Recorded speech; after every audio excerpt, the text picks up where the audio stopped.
You keep running after money, chasing it like a madman, and that is exactly why it keeps running away from you. You must understand the fundamental nature of money. Money is shy.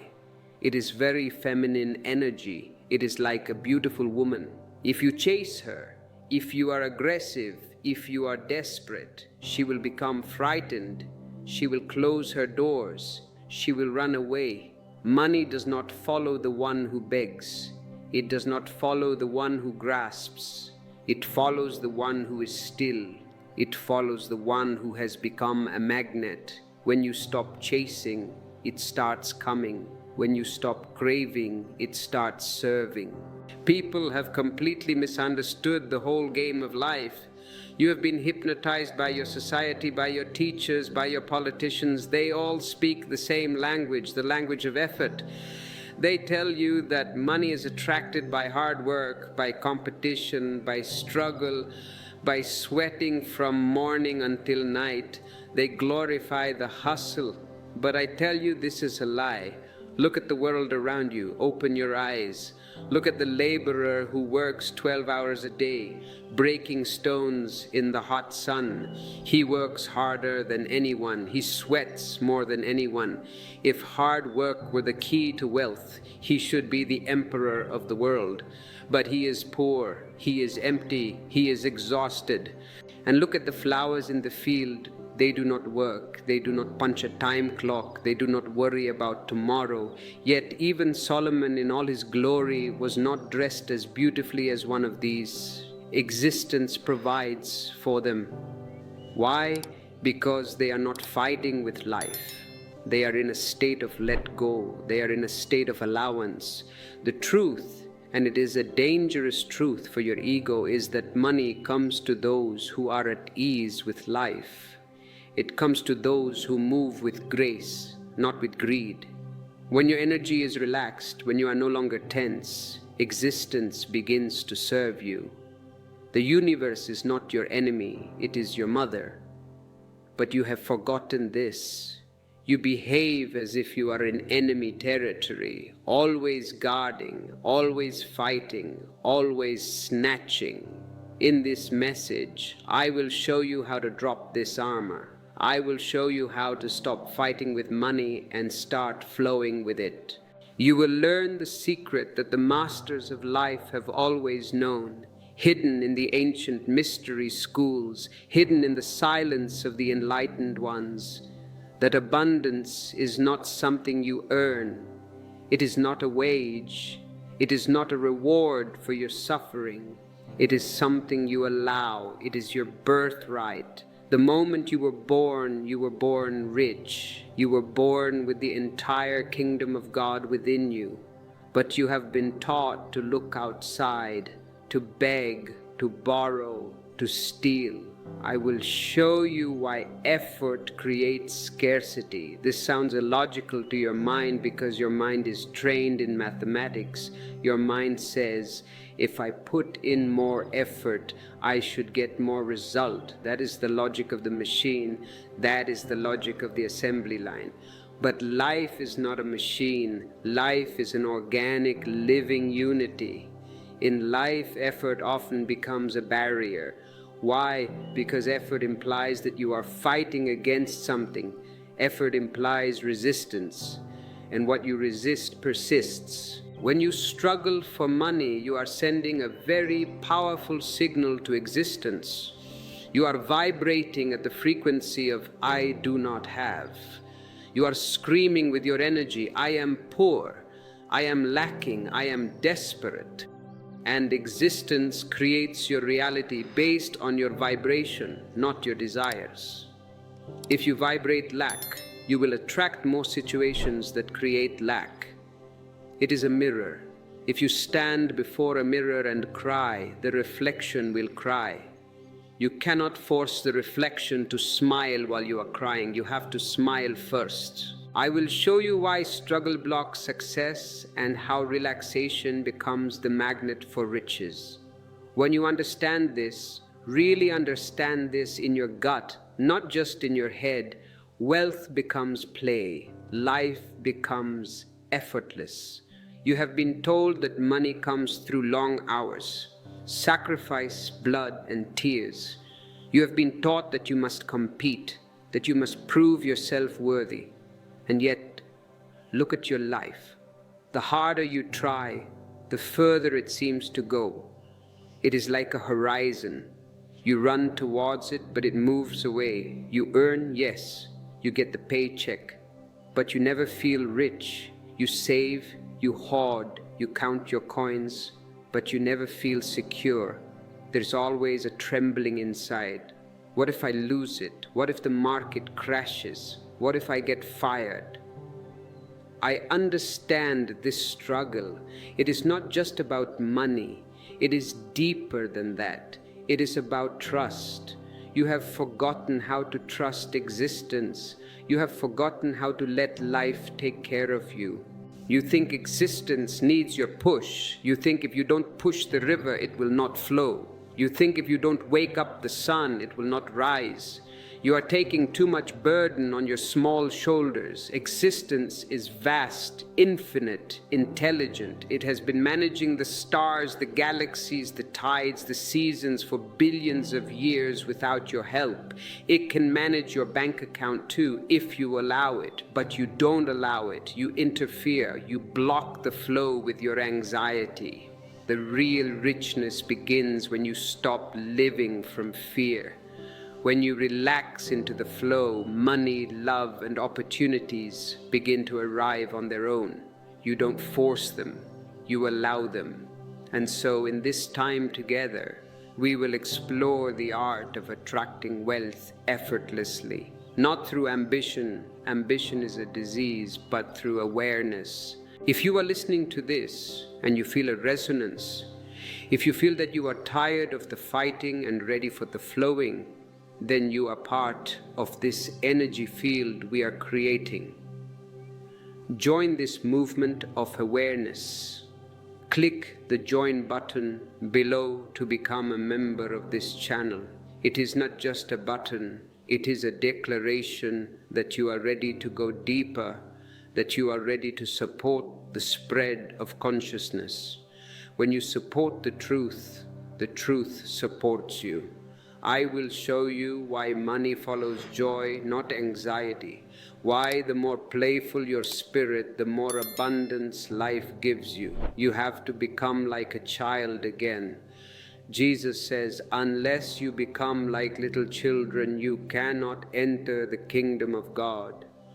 And I say to you, unless you become like little children, you cannot enter the kingdom of wealth either.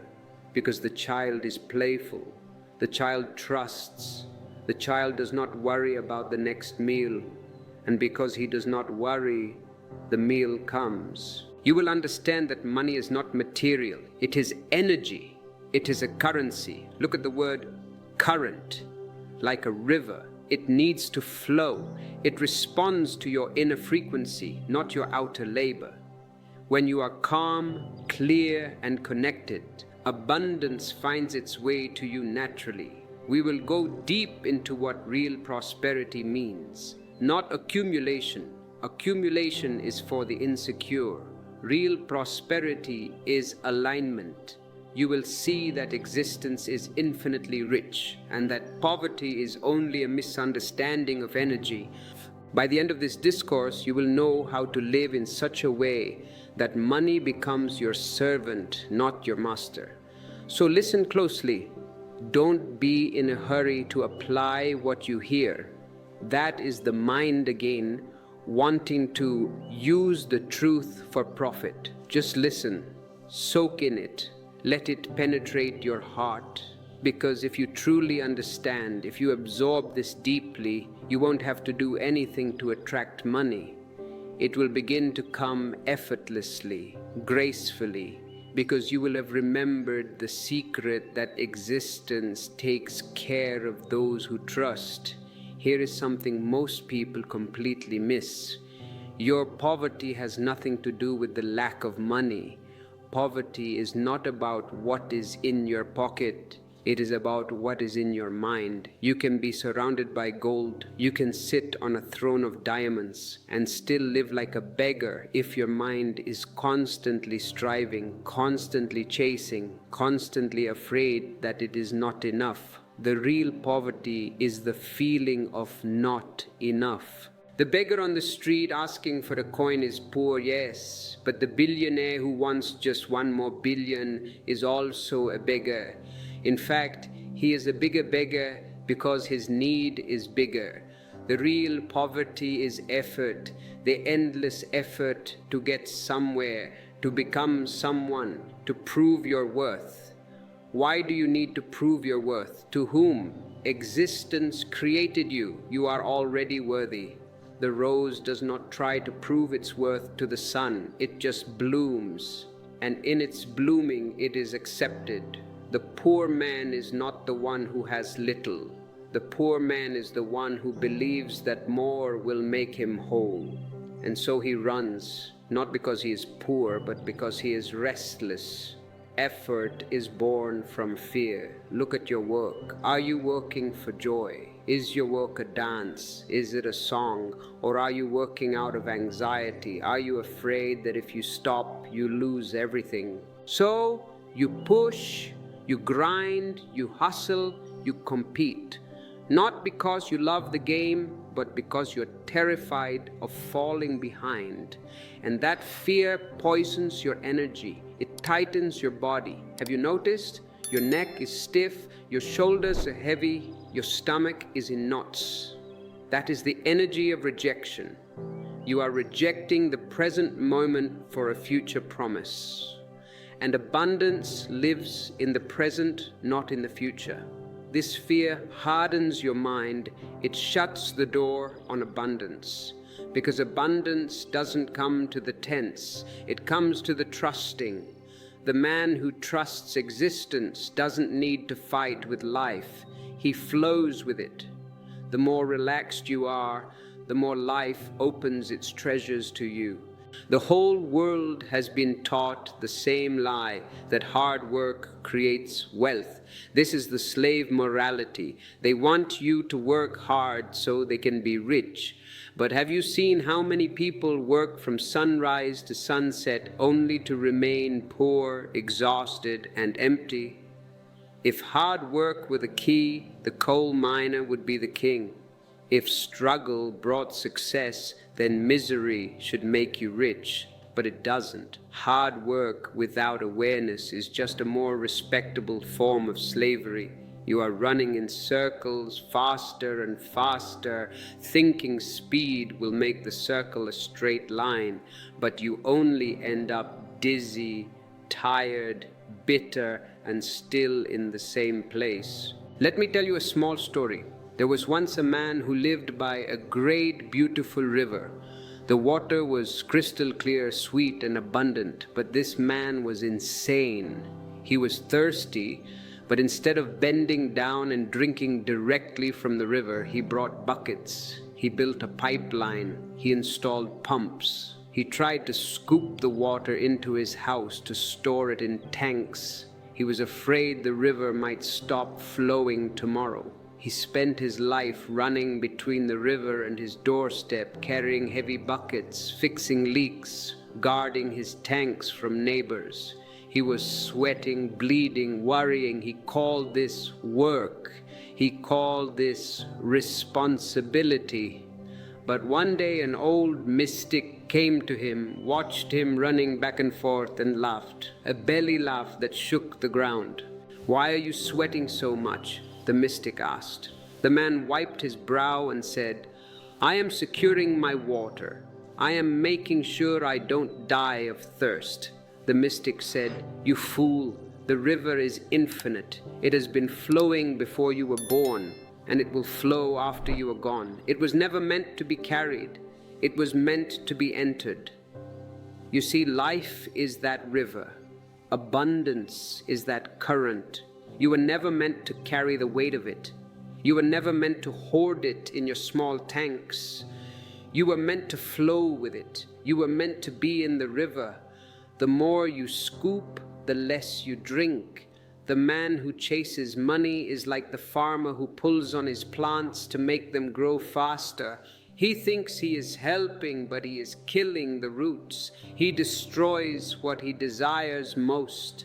You cannot force abundance. It is not a military conquest. It is a blooming. It blooms naturally when you stop interfering. Money is energy, and energy responds to harmony. If your mind is in chaos, your life will reflect it. If your bank account is empty, look inside. Your mind is cluttered with junk, fears, doubts, desires, jealousies. Clean the house. If your mind is relaxed, opportunities begin to appear without effort. Have you noticed? Remember the times in your life when things just worked out. You fell in love effortlessly. You found the perfect job when you weren't looking. You met the right person at a party you didn't want to go to. When you stop pushing doors open, that's not coincidence. That's the nature of energy. Effort is resistance. Relaxation is magnetism. You have been told to hustle harder, to do more, to compete, to grind. But competition is the mindset of the poor. Listen to me carefully. Competition is the mindset of the beggar. It comes from the fear that there isn't enough for everyone.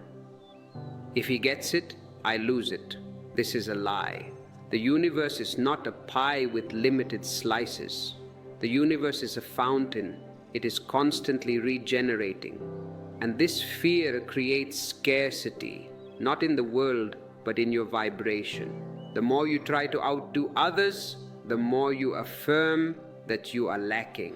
But when you trust that life is abundant, competition becomes meaningless. You stop looking at your neighbor's plate and you start enjoying your own feast. You start playing from joy, not fear. And paradoxically, that's when you begin to attract everything you once chased. You think money is attracted by effort, but it isn't. It is attracted by ease. It comes to those who are not desperate for it, to those who are in tune with their purpose, to those who work not for money, but from passion. If you are enjoying this deep dive, if you are feeling the knots in your stomach untying, show your appreciation. You can use the super thanks button below. It is a beautiful way to say thank you to the universe for this message and to help us keep this light burning. When you give thanks with currency, you open the flow of currency into your own life. The universe is intelligent. It doesn't reward struggle. It rewards alignment. A man in harmony with himself becomes magnetic. He doesn't have to shout. He doesn't have to beg. He doesn't have to chase. Things begin to move toward him because his energy says, I am complete.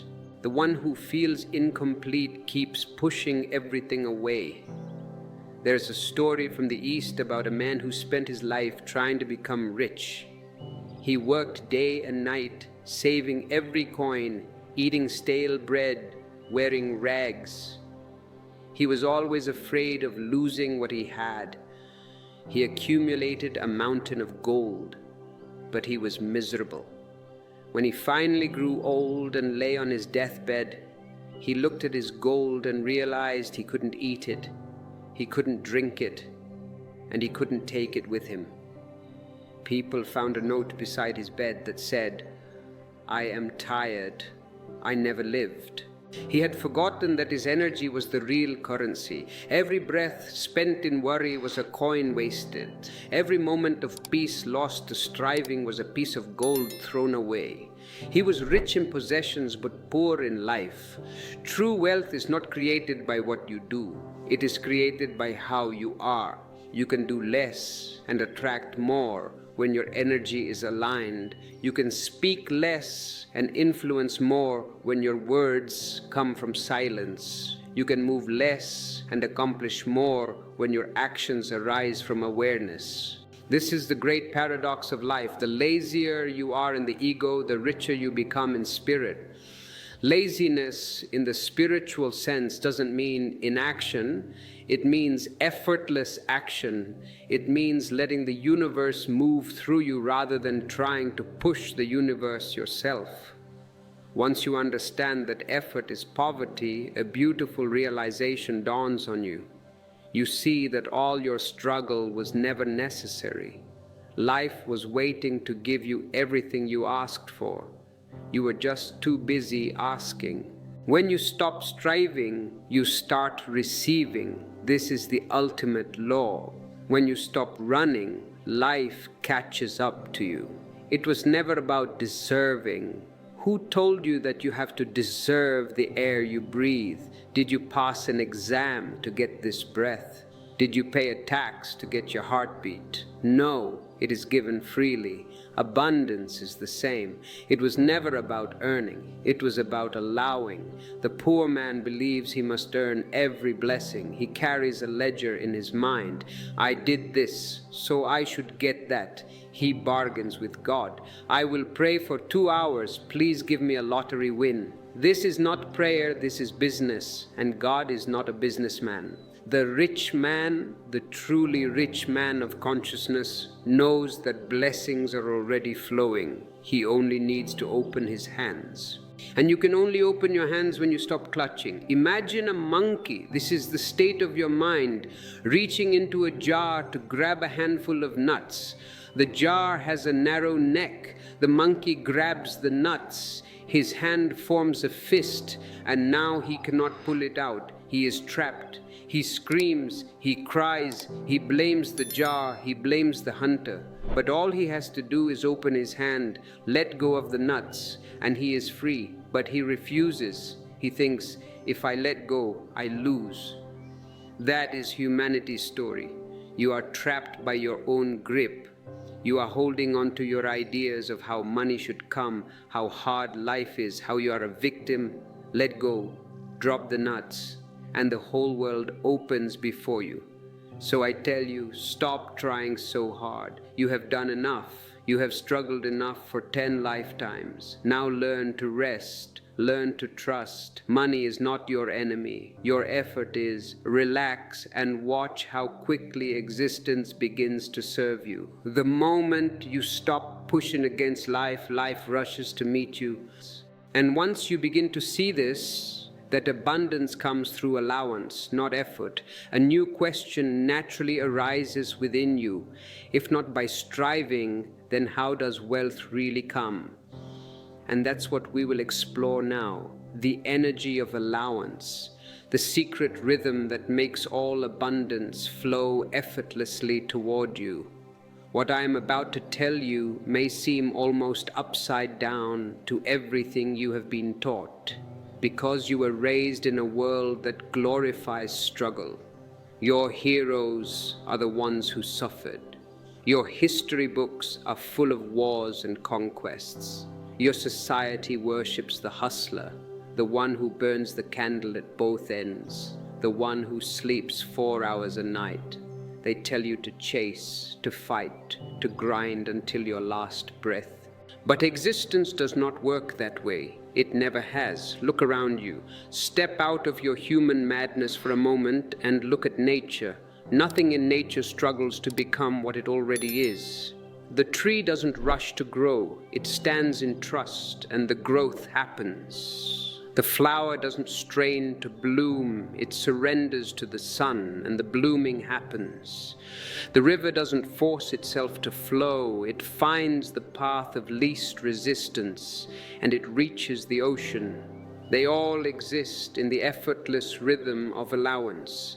They move, yes, but their movement is not resistance. It is surrender. That is the energy of abundance, the energy of money, the energy of life itself. Everything that grows, everything that multiplies, does so in trust. The soil trusts the seed. It doesn't ask the seed for a resume. It doesn't ask, are you worthy of my nutrients? It just gives. The seed trusts the rain trusts the cloud, and the cloud trusts the wind There is no hurry, no anxiety, no bargaining. It's all a dance of faith. But man has forgotten how to dance. He has become an accountant of life. He walks through the garden of existence with a calculator, constantly measuring, calculating, worrying. How much have I earned? How much have I lost? Is this a good investment? He has turned existence into an equation of effort and reward. And in that very calculation, he loses his connection with the flow. When you try to control the flow of life, you choke it. It's like holding your breath and wondering why you can't breathe. I must hold this breath, it is mine. You will die. To live, you must exhale. You must trust that the next breath will come. Money is the same. To have it, you must let it flow. Life is giving, it's generous beyond measure. It has been showering abundance since before you were born, but you were too busy tightening your fists to receive. Money, like love, is shy. It doesn't come to the beggar. Have you noticed? When you beg for love, you become repulsive. People run away. When you beg for money, opportunities run away. It comes to the one who is already full.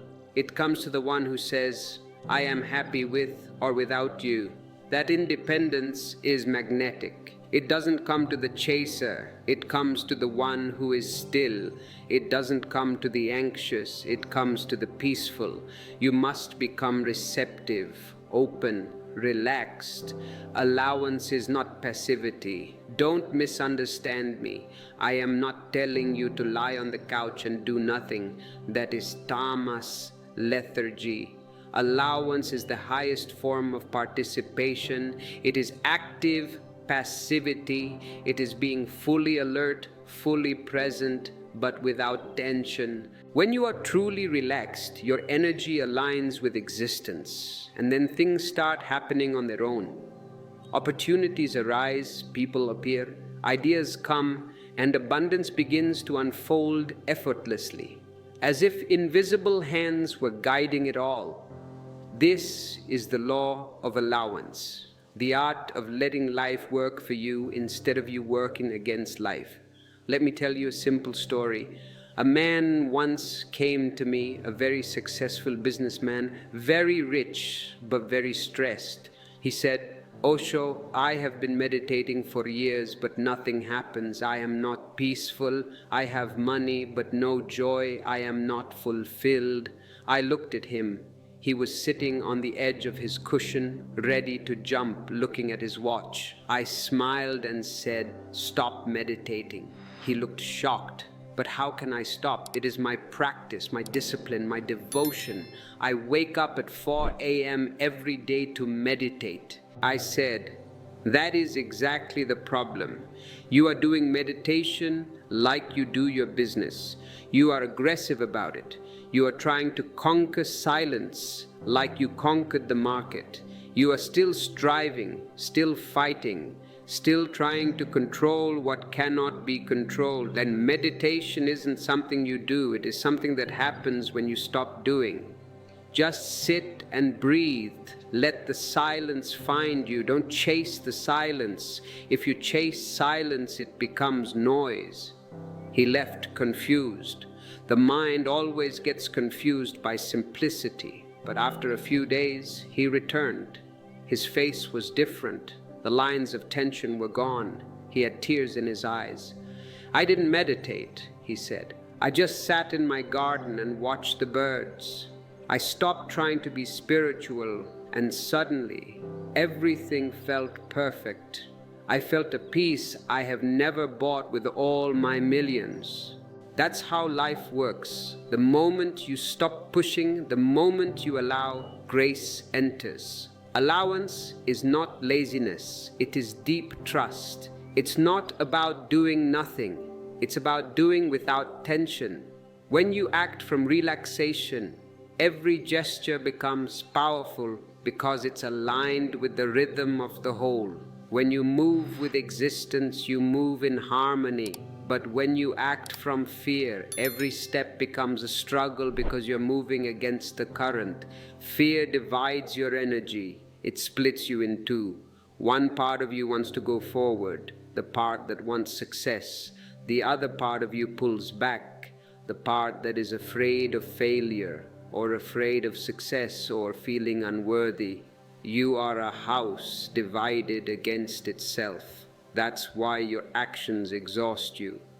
Have you felt that deep exhaustion? It is not physical, it is existential. It is the friction of your own internal conflict. The relaxed man is not divided. He moves as one whole, and in that wholeness, miracles happen. The universe doesn't respond to effort, it responds to vibration. You can't deceive it. You can say affirmations all day. I am rich, I am rich, I am rich. You can stand in front of the mirror and shout it. You can visualize wealth until you have a headache. You can repeat mantras until your throat dries. But if your inner energy is tense, doubtful, desperate, life will mirror that desperation. The universe hears what you feel, not what you say. If you say, I am rich, but you feel, I am afraid I won't make rent, the universe hears the fear. You may fool the world, you may fool your neighbors with your fancy car, but you cannot fool existence. Money will not come to you because you want it. It will come to you because you are ready for it. Readiness means openness, trust, receptivity. It means saying to life, I am here, I am enough, I am willing to receive whatever you wish to give.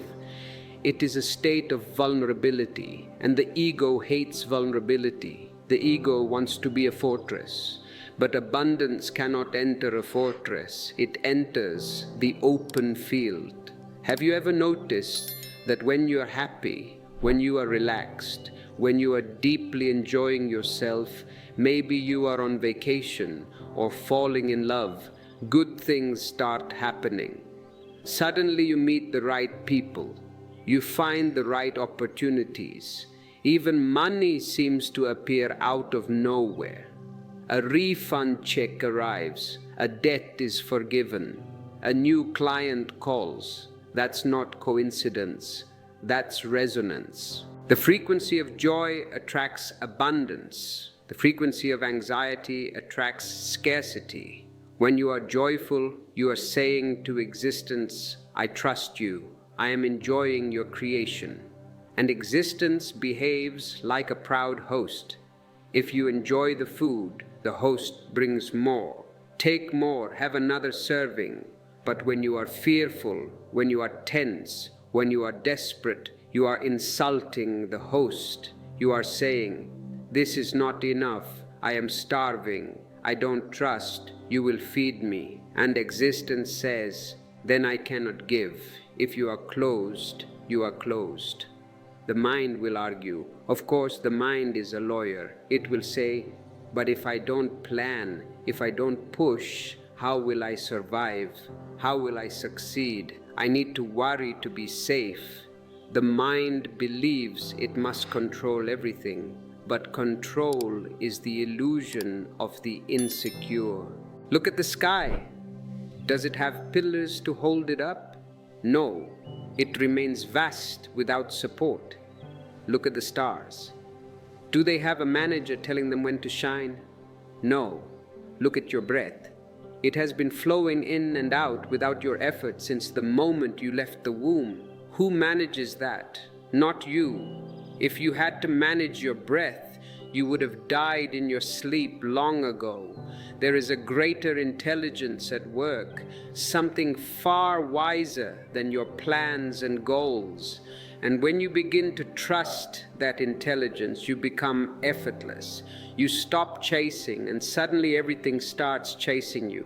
Think of a musician playing a flute. The music doesn't come because he forces it. If he blows too hard, there is no melody, only a screeching noise. The music comes because he allows it. He becomes one with the instrument, one with the breath, one with the melody. He disappears. Only the song remains. The less he tries, the more beautiful the sound. That's how existence works. When you stop forcing, it begins to play through you. You don't need to make things happen. You only need to allow them. If you are finding this rhythm, if you are hearing the music in these words, consider supporting this channel. By clicking the super thanks button, you participate in the energy exchange. You say yes to the flow, and when you give to the source of your inspiration, you create a vacuum for more inspiration and abundance to fill your life. There's a story of a man holding a handful of sand. He wanted to keep it. The tighter he squeezed, the more it slipped through his fingers. He squeezed until his knuckles were white, but the sand kept escaping. When he finally opened his hand, the sand settled softly on his palm. That's the law of allowance in its simplest form. When you grip life, it escapes you. When you open your hand, it stays. So remember this, abundance is not achieved, it's received. You don't have to chase it. You have to make space for it. Relax into trust. Let go of the belief that struggle creates success. Existence is infinitely abundant. Its generosity is beyond measure. But it will not force its gifts on you. It waits for your permission. You must become the open sky, not the closed fist. And when you begin to live this way, when your energy shifts from tension to trust, from effort to allowance, a new understanding begins to dawn.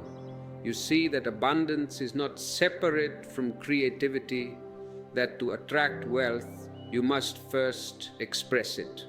That the richest people are not those who take the most, but those who give the most freely, joyfully, without calculation. And that's what we will explore next. The divine truth that creativity itself is the real currency of existence. And when you create from joy, money becomes your shadow. Now we come to something deeper. Something that few people ever truly understand because they are too busy looking at the surface. Money doesn't come from taking, it comes from creating. The universe does not reward greed, it rewards expression. The moment you begin to live creatively, the moment you begin to share your energy, your ideas, your joy, existence begins to pour abundance into you. Why? Because you have become a vehicle for life's expansion. Life wants to expand, it wants to grow, and if you help life expand, life helps you expand. It is a partnership. Money in its essence is not a thing, it is not paper, it is not gold, it is not digits on a screen. It is a movement, a current, a reflection of your creative flow. When your energy is alive, when you are giving to life, life starts to give back to you in ways that cannot be predicted or measured. But when you close yourself off, when you hold back your gifts because you are afraid of criticism or afraid of failure or waiting for the perfect time, you stop the flow. And when the flow stops, the water becomes stagnant. Stagnant water breeds disease. Stagnant energy breeds poverty. All forms of richness, not just money, but love, health, inspiration, begin to dry up. Most people think of money as something to possess, something to store, to hold, to guard in a fortress. But money, like blood, must circulate. If blood stops flowing in your body, you die. It is called a heart attack. If money stops flowing in your life, your spirit has a heart attack. You become rigid, fearful, small. A stagnant river rots. A flowing one stays pure. The same law governs wealth. The more freely it moves through you, the more of its existence entrusts to your hands. The moment you try to capture it, it begins to slip away. Money is meant to flow not just through transactions, but through creation, through generosity, through sharing the gifts that are uniquely yours. The more you hold, the less you have. The more you share, the more you become. The truly rich are not those who accumulate, they are those who create. Creation is abundance manifesting itself. Look at existence. Look at this magnificent cosmos. Look at how endlessly creative it is. The sun doesn't rise once and say, okay, that's enough work for a lifetime, I will retire now. It rises every day with new colors, new glory. The trees don't grow one season and say, I have given enough fruit, now I will hoard my sap. They bloom again and again, lavishly, wastefully. The ocean doesn't make one wave, it makes billions, and each wave is unique. Life is extravagant, it overflows, it is not efficient, it is abundant. And yet you've been told to limit yourself, to be efficient, to be conservative, to be safe. Don't take risks. Don't follow your dreams. Get a secure job. The moment you became afraid to create, you became poor. Because life flows through the courageous.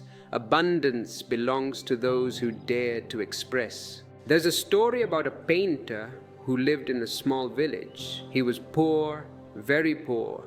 Not because he lacked talent, he was a genius, but because he kept painting what others wanted to see. He painted what the market demanded. He copied the style of famous artists because he thought that is what sells. He tried to please everyone, but no one bought his work. His work had no soul because it was borrowed. One day, tired and desperate, having no food left, he stopped trying.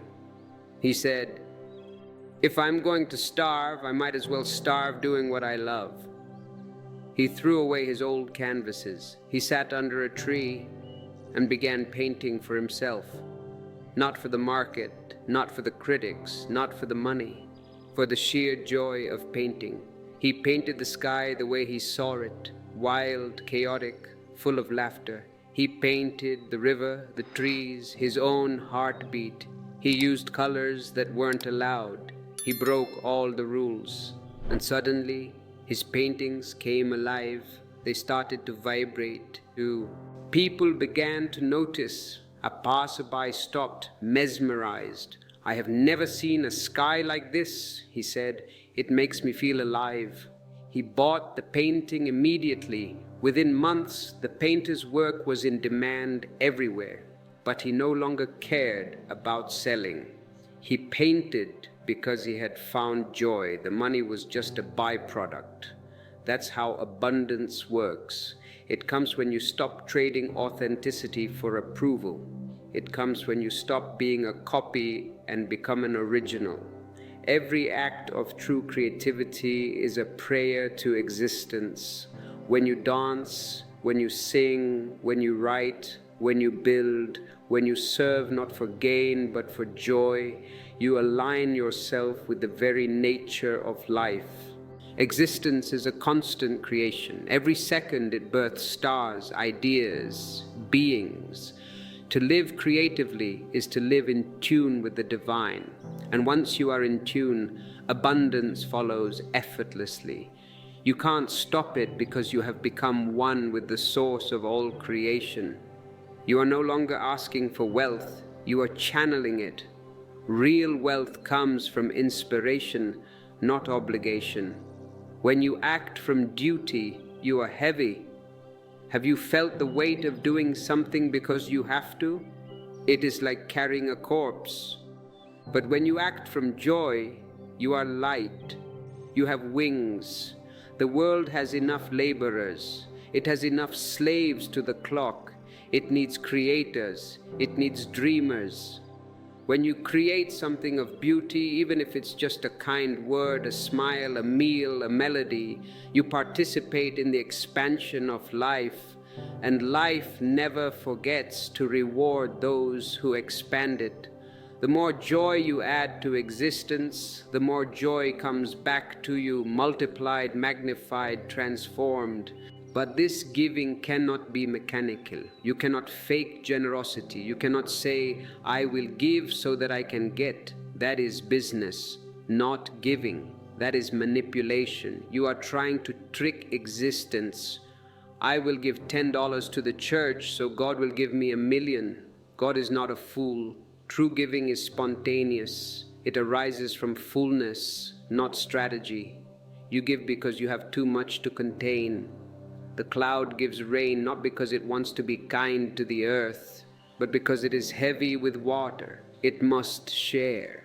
The flower gives fragrance not to attract the bee, but because it is overflowing with perfume. It cannot hold it back. When you live that way, every act becomes sacred. When you cook, it is not a chore, it is alchemy. When you talk, it is not gossip, it is poetry. When you create, when you love, it becomes meditation. And meditation is the highest form of magnetism. The more silent and joyful you are, the more existence pours abundance into you. Because giving opens the space through which life can enter. It is like opening a window in a dark, stuffy room. The moment you do, the breeze begins to move. The fresh air rushes in. The light begins to pour in. But if you keep the window shut because you are afraid the air inside will escape, you may have safety, yes, but you also have suffocation. You are breathing your own carbon dioxide. When you stop giving, you stop growing. When you stop growing, you begin to die. Giving is not limited to money. Please do not misunderstand. Money is the smallest, crudest form of giving. It is easy to write a check. It is much harder to give your being. You can give your attention. In this world, attention is the rarest commodity. Everyone is looking at their screens. No one is looking into eyes. Give your eyes. You can give your kindness. You can give your laughter. You can give your creativity, your time, your silence. Every form of giving is sacred because it acknowledges the truth that nothing is truly yours. It is all flowing through you. You are just a channel, a bridge, a vessel. And when the vessel allows the water to flow freely, it is always full of fresh water. But when it tries to hold, when it caps itself, the water becomes stale. It cracks. Life's energy cannot be contained. It must move. So let it move through you, and you will never lack. There was once a beggar who lived outside a rich man's mansion. For 40 years he sat there. Every day he begged for food, and every day he cursed his fate. Why is God so cruel? Why is that man in the mansion so rich and I am so poor? Years passed, and he grew old, bitter, resentful. He became a ball of hate. When he was finally dying, a crowd gathered. He had no family, just the people who passed by. Someone asked him, "You have been sitting on this old wooden box for 40 years. What is inside it?" The beggar whispered weakly, "I don't know. It's just a seat. I found it here when I arrived." They said, "Let us look." They pried open the lid of the box, and inside they found gold coins, thousands of ancient gold coins, enough to feed him for 100 lifetimes. He had been a millionaire for 40 years. He started crying, not tears of joy, but tears of absolute tragedy. He said, "I have been sitting on my treasure the whole time, begging for pennies from strangers." And he died. Humanity lives like that beggar. You are sitting on infinite abundance. You are sitting on the kingdom of God, the abundance of love, of creativity, of connection, of intelligence. Yet you go on begging from life, holding out your small cup, saying, "Give me more, give me a raise, give me approval." You don't realize that by giving, by opening the box yourself, you begin to discover the treasure hidden within you. You are the source. But you look for the source outside. That is the fundamental error. I have often said that money is like blood. It must circulate. If blood stops flowing, the body dies. It becomes gangrene. If money stops flowing, your life stagnates. you become rigid, fearful, small. The miser is the poorest of men because he is owned by his possessions. His gold is his coffin. He counts it every day to make sure it is still there. He touches it, he smells it, but he cannot use it. He is a watchman, not an owner. He does not realize that in his fear of losing it, he has already lost life. He has sacrificed the living for the dead matter. The one who gives freely is never poor because he is connected to the infinite source. He doesn't rely on what he owns. He relies on what flows. And flow is infinite. You can empty the ocean cup by cup, but you cannot empty the source of the ocean. Have you ever noticed that after giving, after sharing something with genuine love, maybe you cooked a meal for friends or you helped a stranger, you feel lighter, you feel freer, more alive? That is not imagination, that is energy in motion. When you give, you cleanse yourself of stagnation. You release old patterns of fear, and space opens for something new to enter. But when you hold back, when you act from greed, that energy becomes blocked. It turns into tension, into anxiety, into disease. Even your body knows it. People who hold too tightly, who fear losing, often suffer physically. Their stomachs are tight, their hearts are constricted, their energy is trapped, they are constipated spiritually. But the ones who trust, who share, who live generously, they glow, they radiate, because their energy moves like a river, fresh and alive. They are young, even in old age, because flow is youth, stagnation is age. And this is where a strange paradox unfolds. The more you give, the more you receive. But it's not a transaction. Don't make it a business deal. Okay, Osho, I will give 10%. Now, where is my return? If you are waiting for the return, you haven't given, you have invested. It's a law, not a deal. Existence abhors a vacuum. Whenever you create space through giving, it rushes to fill it. If you empty your lungs, air rushes in. You don't have to pull the air in, the vacuum pulls it. But if you hold your breath, no new air can enter. If you hoard, if you clutter your hands and your heart, there is no room left for the new. Imagine a cup already full of stale tea. How can you pour fresh tea into it? You must pour out the old to receive the new. To receive, you must first empty. This is why giving and receiving are not opposites. They are two sides of the same act. They are one circle.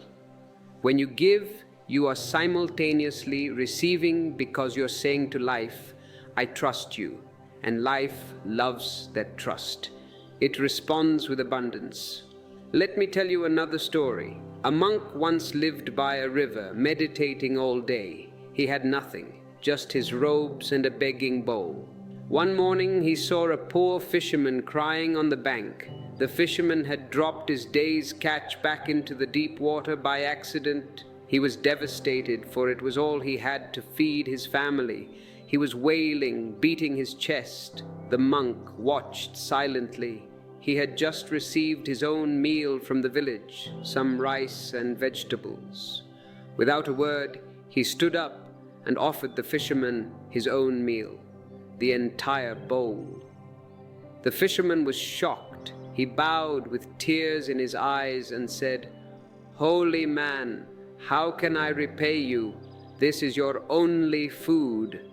The monk smiled and said, "By feeding the next hungry soul you meet. Do not break the chain." That evening, the fisherman went back to the river, feeling a strange lightness, a strange hope. And he caught more fish than he ever had in his life. His nets were breaking.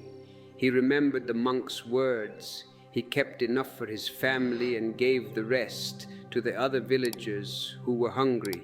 Years later, that entire village prospered. Why? because one man chose to break the cycle of scarcity. One man chose to give rather than hold, and that energy of generosity became contagious. It became a culture. Giving multiplies because it connects you to the web of existence. You don't need to keep score. Existence keeps balance on its own. It is the ultimate accountant, and it never makes a mistake. Real generosity has nothing to do with wealth. A rich man may give millions to build a hospital just to have his name on the building. That is not giving. That is purchasing fame. He remains poor in spirit, but a poor man who gives a smile to a crying child, who offers kindness to a stranger, who shares his last piece of bread with love, he is infinitely rich, because he is giving from his being, not his surplus. True giving is not about the size of the gift, it's about the state of the heart. You give not to gain, but because giving itself is joy. When giving becomes your nature, when it becomes your way of being, money will flow to you because you have become a channel for it to circulate through. You are no longer holding, you are allowing. Remember this, giving doesn't mean losing, it means trusting. When you trust existence enough to let go, existence trusts you enough to give more. And this trust creates a magnetic field around you. Have you met people who are generous? You just want to be around them. You want to help them. You want to work with them. Opportunities flow to them because they are open. But the miser, you avoid him. You hide your face. He repels abundance. So let your giving be play, not duty. Let it be a song, not a strategy.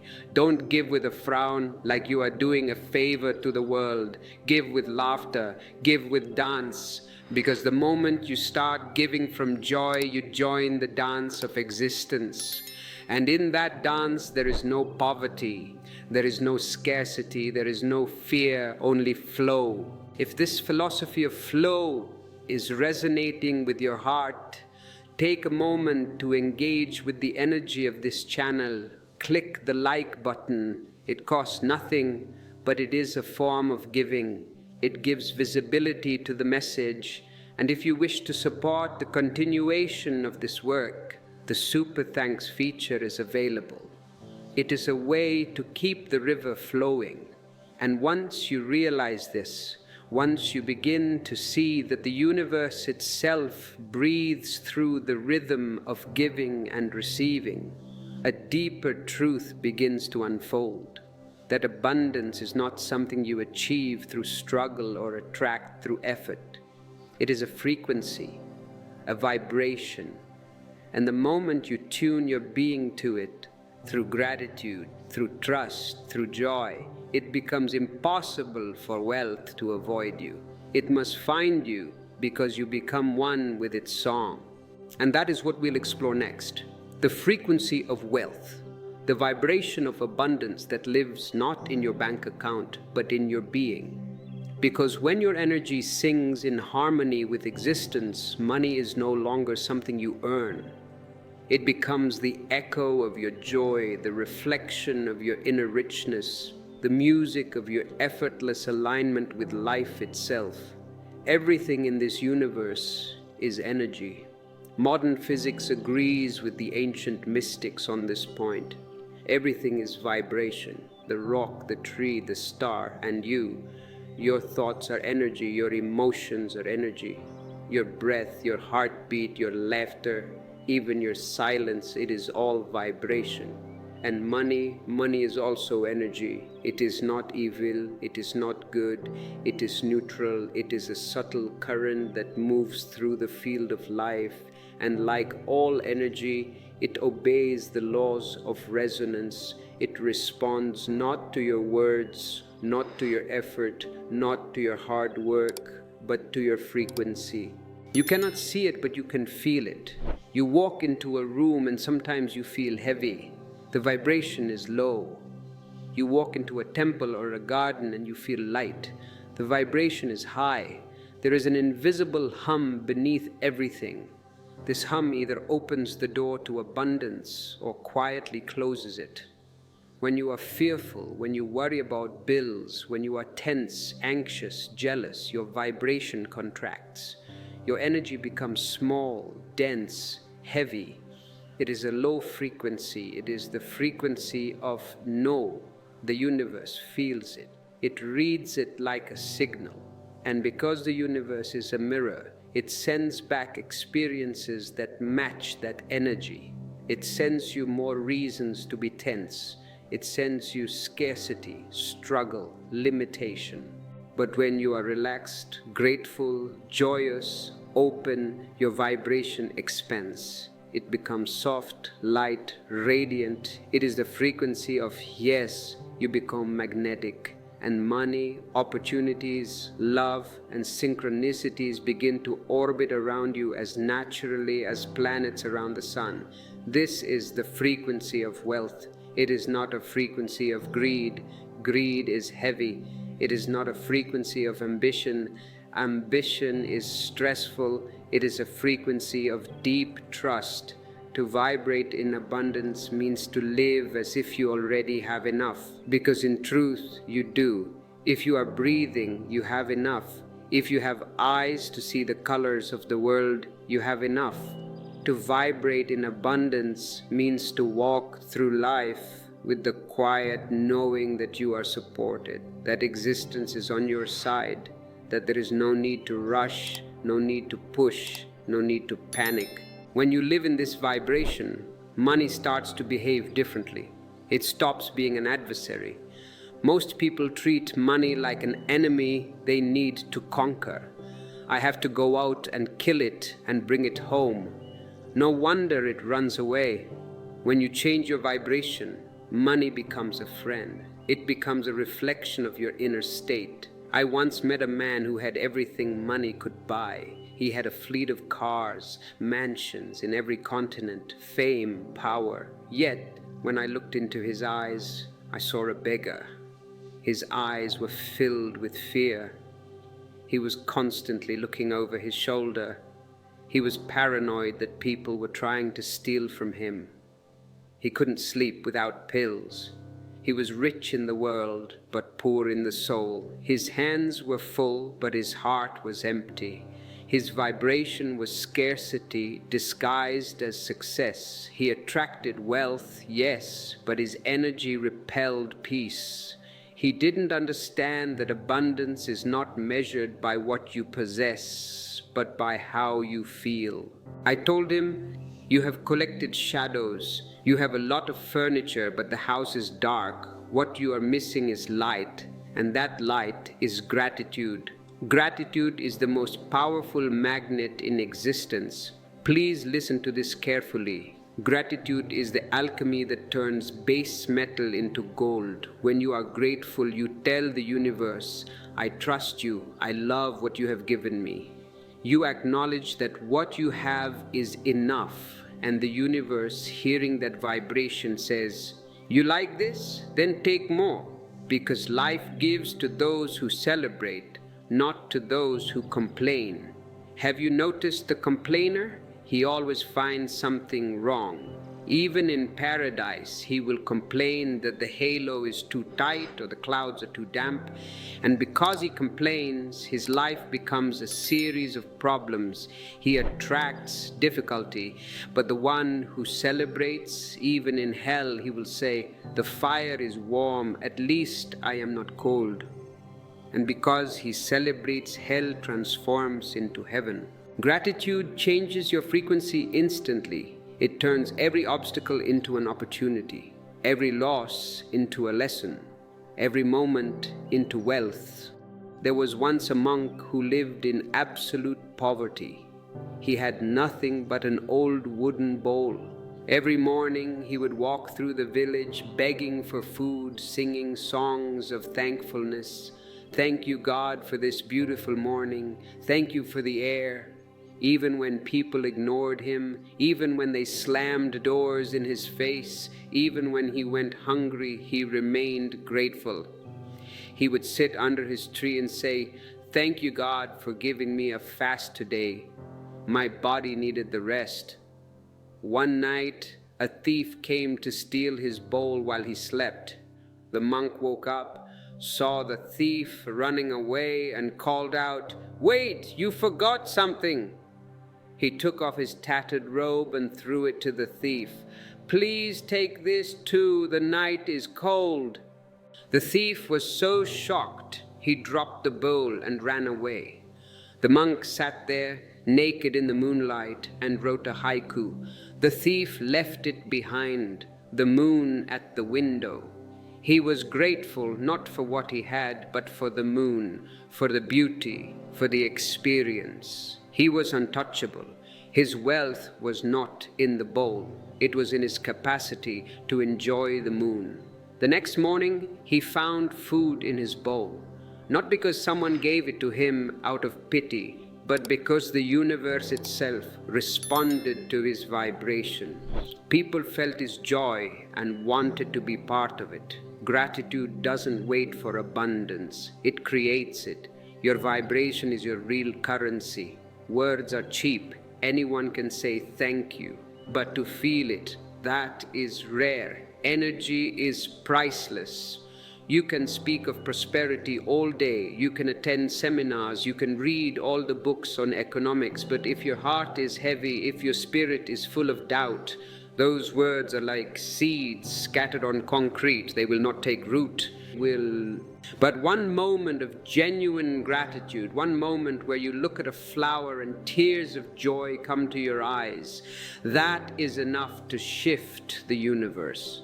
One moment of absolute trust is enough to open doors that logic could never open. The frequency of wealth is not intellectual, it is emotional, it is existential, it is not something you think your way into, it is something you feel your way into. Imagine tuning a radio, the music is already playing, the broadcast is happening right now, the wealth is here, the love is here, but if you are on 98.4 and the music is on 101.5, you hear only static. You can shout at the radio, you can bang on it, you can blame the radio station, but until you turn the dial, until you tune yourself to the right frequency, nothing changes. The same applies to money. The music of abundance is always playing. Existence is singing a song of plenty. But most people are too busy shouting over it with their worries to hear it. I need this, I need that. Life is hard. You are creating static. When you quiet your mind, when you soften your energy, when you trust the rhythm, suddenly the music becomes clear and you realize it was never missing. You were simply out of tune. The mind loves to complicate things. It creates business plans, strategies, 5-year goals. It says, I must do more, achieve more, struggle more. But energy is simple. It doesn't respond to your plans. It responds to your peace. The more peaceful you are, the more power flows through you. That's why the richest experiences in life come to those who are calm. A calm lake reflects the moon perfectly. You can see the craters. A stormy sea distorts the image. You see only fragments. When your mind is calm, you reflect the abundance of the universe clearly. You see the opportunities, you see the path, and abundance flows into you without resistance. So learn to be still, not passive, still. Stillness is power contained. It is presence. It is the art of being fully here without tension, without distraction, without demand. When you are still, you become a mirror, and life begins to reflect back its greatest beauty. I remember a man came to me very frustrated. Osho, I have been visualizing money every day for 10 years. I have a vision board. I say my affirmations. Why am I still broke? I asked him, when you visualize, what is the feeling in your stomach? He said, I feel a tightness. I feel a longing. I hope this works. I smiled. That is the problem. You are broadcasting I hope. Hope means doubt. Hope means, I don't have it yet. You are visualizing from a place of lack. You are reinforcing the lack. Every time you say, I want to be rich, you are telling the universe, I am poor. And the universe says, okay, you are poor. You cannot trick the universe. It speaks the language of energy. The only true prayer is gratitude. And the only true meditation is silence. When you start to live in gratitude, not for the future, but for now, the game changes. Thank you for this breath. Thank you for this water. Thank you for this moment. When you live there, money becomes light. It stops being a burden. It starts being something that moves freely through you. You begin to attract not because you desire, but because you are aligned. The moment you stop needing money to prove your worth, it starts needing you. Because your vibration is peace, and peace is the ultimate luxury. So remember this: abundance is not something you achieve, it's something you are tuned to. You don't chase it, you become it. When you vibrate with joy, gratitude, trust, creativity, and love, existence mirrors those qualities back to you. You find yourself living in a world that feels generous, loving, supportive, and miraculous. Not because the world changed, the world is the same messy place, but because your vibration changed. You are walking on a different timeline.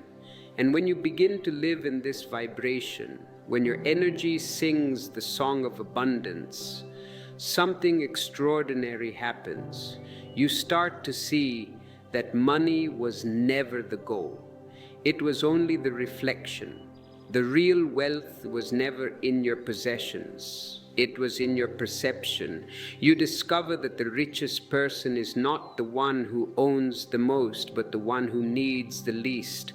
And that's what we will explore next. What lies beyond money? The true riches that no bank can hold, no market can sell, and no thief can steal. The wealth of being, the richness of awareness, the abundance of freedom. Because once you understand this, even gold will look poor compared to the treasure of your own soul. If you are ready to tune your frequency, to drop the static and hear the music, join us. Subscribe to this channel. Become a part of this orchestra of awareness. And if these words have served you, consider using the super thanks button. It is a gesture of alignment, a way to say, I am tuned in. Once this understanding begins to ripen inside you, once you start to feel that the real treasure of life is not outside you but within you, a gentle laughter arises. You begin to see the cosmic joke. You see how humanity has been chasing shadows, fighting over reflections in the mirror, dying for illusions. People kill for money. They destroy the earth for money. They sell their time, their health, their souls for money. Yet they cannot take even a single coin beyond the grave. Alexander the Great conquered the world, but he died empty-handed. He asked his doctors to let his hands hang out of his coffin so everyone could see. Look, Alexander came empty and he leaves empty. They fight to own what was never theirs to begin with. You think you own the land? The land was here before you, and it will be here after you. You are just a visitor, a tourist. And a tourist who thinks he owns the hotel is insane. They are blind to the truth that what is truly theirs, their awareness, their freedom, their joy, they have ignored completely. They have traded the diamond for a piece of colored glass.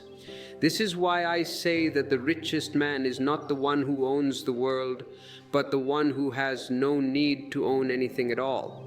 True wealth is freedom from need. When you are no longer possessed by your possessions, when your happiness is not tied to what you have or don't have, you step into a wealth that cannot be lost. That is the wealth of being. You were born rich, not with money but with consciousness. You entered this world with the greatest treasure already within you, the ability to be aware, to love, to create, to witness. This is the kingdom of heaven within. But from the moment you arrived, society started its work on you. They taught you that you are empty. They taught you that you are incomplete. They taught you that your value depends on what you earn, on what you achieve, on how big your house is, on how others see you. They created a hole in your soul and told you to fill it with things. So you began the endless race, the competition to become someone, to have something, to prove something. And in that mad race, you lost the greatest gift you had, yourself. You sold your masterhood for slavery. The world made you believe that peace comes from possession. If I get the house, I will be peaceful. If I get the $1 million, I will be relaxed. This is the carrot on the stick. But possession only breeds anxiety. You don't possess things, they possess you. The moment you own a diamond, you become a watchman. You have to buy a safe, you have to buy an alarm, you have to worry. Who is the master, you or the diamond? The diamond sleeps peacefully, you are awake worrying. Fear is the opposite of wealth. Real abundance begins when fear ends. When you no longer cling, no longer compare, no longer calculate, suddenly a new dimension opens within you, a vastness, a stillness, a serenity that no fortune can buy. You start living as awareness, not as ego. The ego is poor because it always needs more. It is a bucket with a hole in it. No matter how much you throw into it, money, sex, power, fame, it remains empty. It screams more. Awareness, on the other hand, is always full. It needs nothing because it sees that everything it truly needs is already here. The sun, the breath, the love, the moment. When you live as awareness, you could be sitting under a tree with nothing but the sky above and the earth beneath, and you would feel like an emperor. Because the kingdom is not a place, it is a perspective. There was once a great king who had everything, armies, palaces, jewels, hundreds of wives. Yet he was deeply miserable. He couldn't sleep. He had ulcers. He was always worried about enemies, about spies, about losing his throne. One day he heard about a mystic living in the mountains. People said this mystic was the happiest man in the world. He had nothing, yet he laughed all day. The king was jealous. He went to the mountain with his soldiers. He found the mystic sitting naked on a rock, laughing at the clouds. The king demanded, "Tell me your secret. How can you be as happy as you? I am the king. I have everything and I am miserable. You have nothing and you are blissful." The mystic laughed and said, "It is simple. Give me your kingdom and I will give you my happiness." The king hesitated. The mind started calculating. "My kingdom, my power, my gold." He said, "That is impossible. I cannot give up everything I own. I have worked too hard for it." The mystic smiled, a smile of total compassion, and said, "Then you can never be free, because you do not own the kingdom. The kingdom owns you. You are a slave pretending to be a master. My happiness is not in what I have, it is in what I don't need." The king left angry, but those words stayed with him. They burned in his heart. "I am a slave." Slowly he began to let go. First his greed, then his pride, then his fears. And one day, years later, he woke up laughing. He had lost his attachment to everything but found himself. And in that moment, he realized he had gained the world. Freedom is the ultimate luxury, and awareness is the only true currency. When you are free, when your joy is not dependent on conditions, you have found the real gold.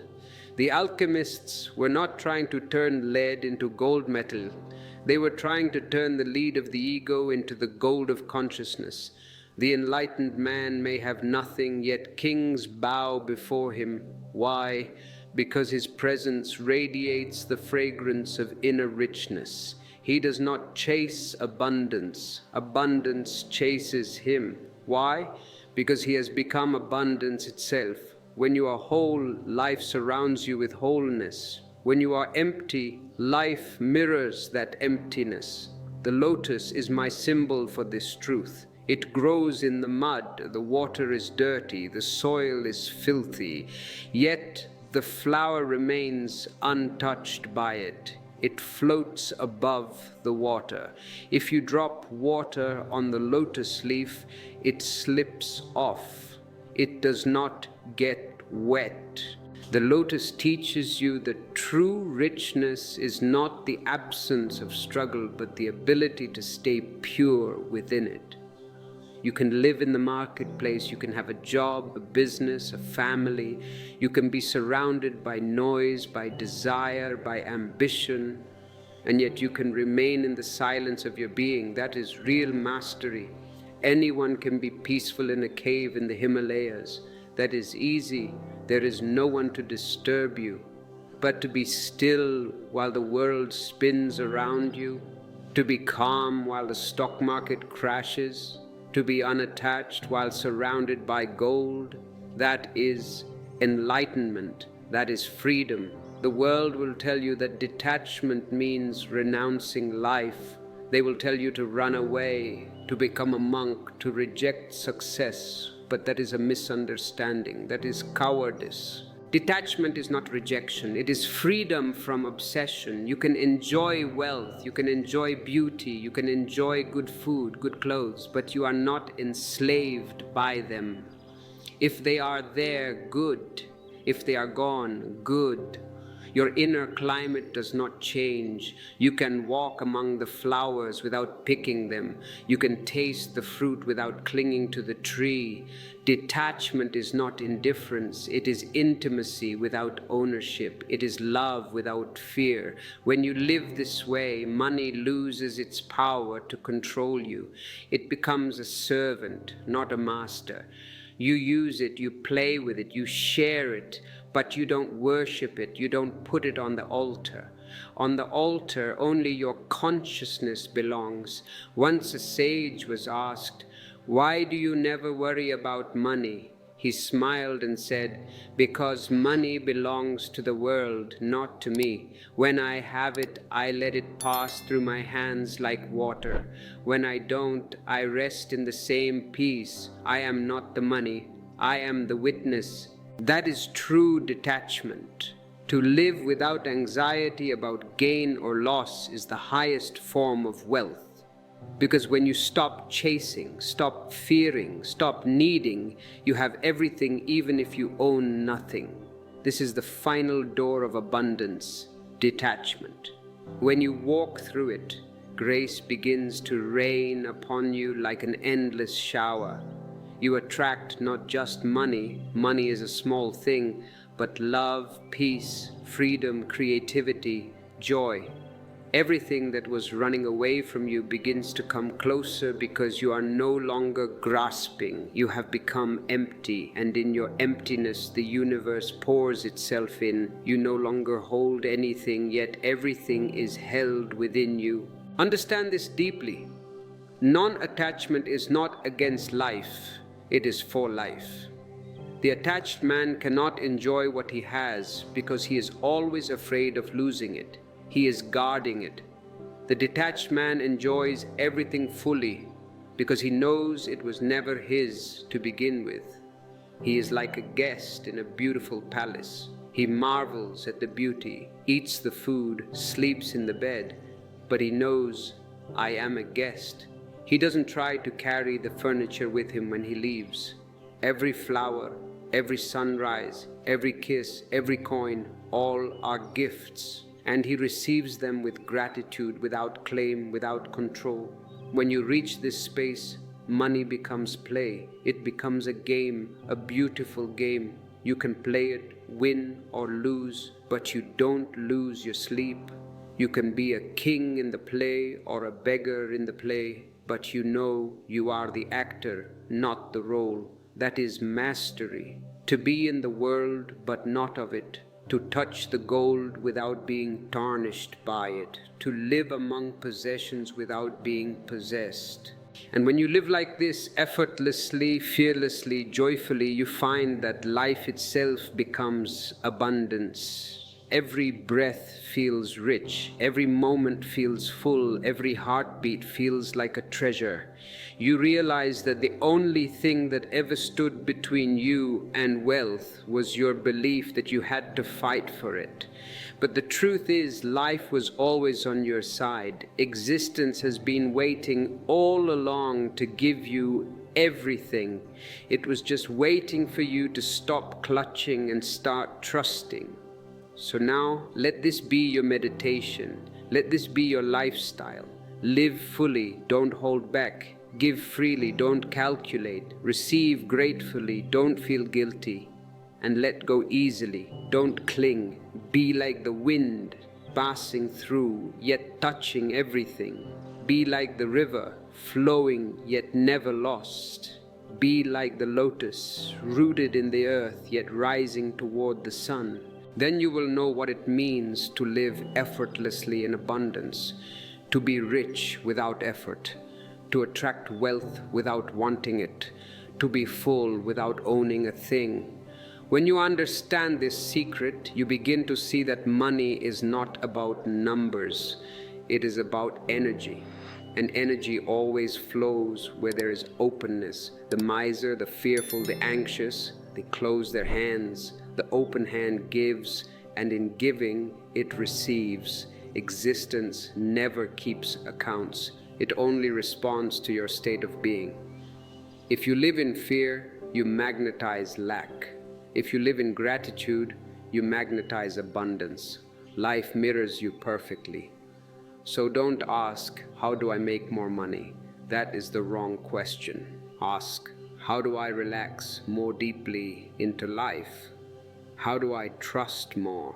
How do I become more alive? Because when you relax, your energy becomes magnetic. It begins to draw everything you need, not through greed, but through grace.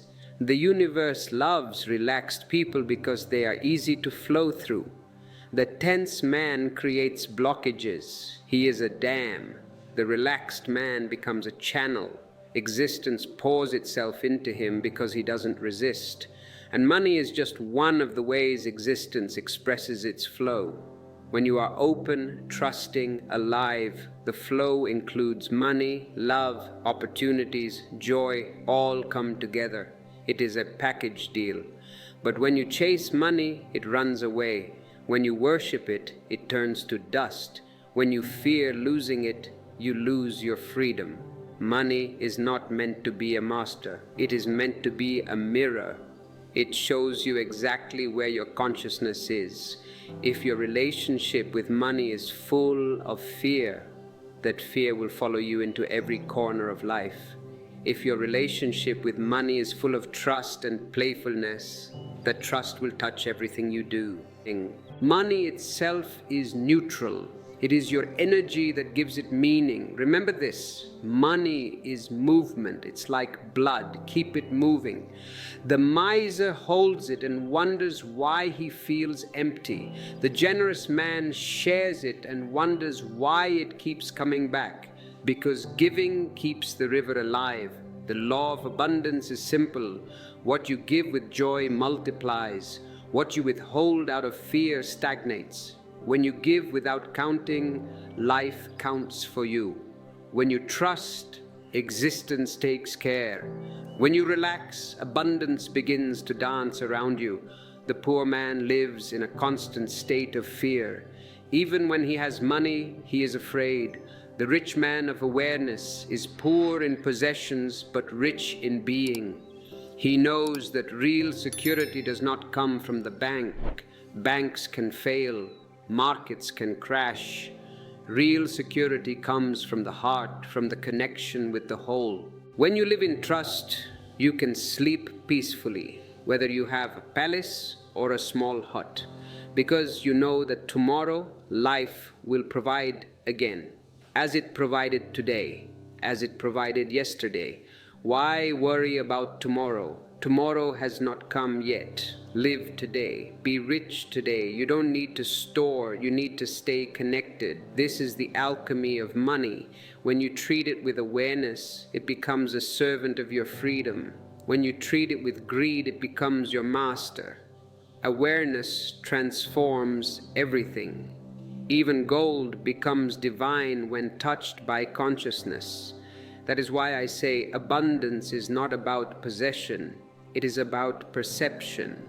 The more aware you are, the more you see that existence itself is the greatest treasure. When you look at the stars, you are rich. When you watch a sunset, you are rich. When you sit in silence and feel the heart beating, you are rich. Riches are not what you own, they are what you can feel. The beggar who can feel gratitude is wealthier than the millionaire who cannot stop comparing himself to others. Gratitude is the currency of the soul. The one who lives in it never goes bankrupt. So if you want to attract money effortlessly, don't chase it. Don't plan to trap it. Don't fight to possess it. Simply become more alive, more playful, more grateful. Let your energy rise from tension to trust. Be generous with your laughter, your love, your time, your joy.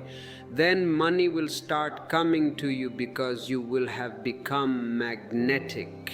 Not because of some technique, not because of some trick, but because existence cannot resist a joyful heart. And now, as we come to the close of this discourse, let this understanding settle into your being like evening light upon a still lake. Don't analyze it. Don't argue with it. Just let it sink in. The secret of attracting money, of attracting anything at all, was never hidden behind techniques or affirmations. It was hidden in your own state of consciousness. The more relaxed you are, the more life flows toward you. The more grateful you are, the more existence gives you to be grateful for. The more you trust, the more life trusts you. Abundance is not something you create. It is something you allow. It is the natural fragrance of a life lived in harmony. You don't have to chase money. You have to remember who you are. You are part of the same intelligence that moves the stars, that paints the wings of a butterfly, that keeps the oceans full and the forests green. Existence does not lack. It overflows. You were born out of that abundance. How can you be poor? Poverty is not outside. It is the forgetting of your own richness. Wealth is not in the coins you count. It is in the heartbeat you feel, the breath you take, the awareness that watches quietly behind it all. So stop worrying about the future. Stop fighting with the flow. Sit back, breathe, and trust that life knows what it is doing. When you work, work joyfully. When you rest, rest totally. When you give, give freely. When you receive, receive without guilt. Let money come and go like the tide. It belongs to the movement, not to you. Use it, enjoy it, share it, but don't cling. Then it will keep returning because existence loves the open hand, not the closed fist. The man who understands this does not live in the anxiety of earning or the fear of losing. He lives in play. His life is effortless because he has remembered the greatest secret, that abundance was never something to reach, it was what he already was. When you live from that space, even if you have little, it is enough, because enough becomes infinite when seen through awareness. So walk gently through this world. Don't chase, don't grasp. Smile at life and say, yes. Say thank you for what you have and thank you for what you don't have, because both are gifts shaping you into understanding. Trust the dance, trust the rhythm, and remember, the one who trusts completely can never be poor. He has found the treasure that never fades, the joy of being in tune with existence. That joy is real wealth, that silence is real success, and that effortless grace, that simple, playful way of being is what I call divine prosperity. If this silence has touched you, remain in it. And if you wish to help this river flow to others, you know what to do. Share, subscribe, and if your heart moves you, support us. But above all, be rich in your being. And yet, even after hearing all this, even after understanding the vibration of abundance, a question lingers in the dark corners of your mind. A barrier remains, and we must destroy this barrier today, or else all your understanding will remain intellectual. You may say, Osho, I want to be abundant, I want to allow flow, but deep down, I feel guilty. This is the poison. This is the root cause of your struggle. For centuries, your priests, your politicians, your so-called moral leaders have been feeding you poison. They have told you that money is the root of all evil. They have told you that you cannot serve God and mammon. They have told you that to be spiritual, you must be poor. I say to you, this is the greatest lie ever told to humanity, and it was told to you for a reason, to control you. A poor man is weak. A poor man is easily manipulated. A poor man is so busy looking for bread that he has no time to look for his soul. He has no time to rebel. He has no energy to question. So they glorified poverty. They called it simplicity. They called it saintliness. But look at your history. Look at your saints who lived in filth, who tortured their bodies, who starved themselves. Is there any intelligence in that? Is there any beauty in that? No, that is pathology. That is masochism disguised as religion. Existence is not poor. Look at the sunset. It is not economical with colors. It splashes gold and crimson across the entire sky just for a moment's joy. Look at a single tree. It produces thousands of seeds, millions of leaves. It is not afraid of running out.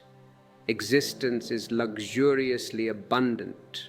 If you want to be one with existence, you cannot be against wealth. To be against wealth is to be against life.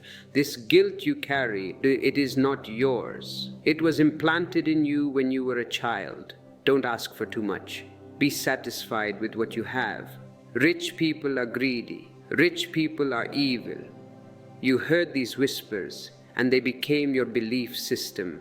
So now you are in a conflict. One part of you, your natural part, wants to expand.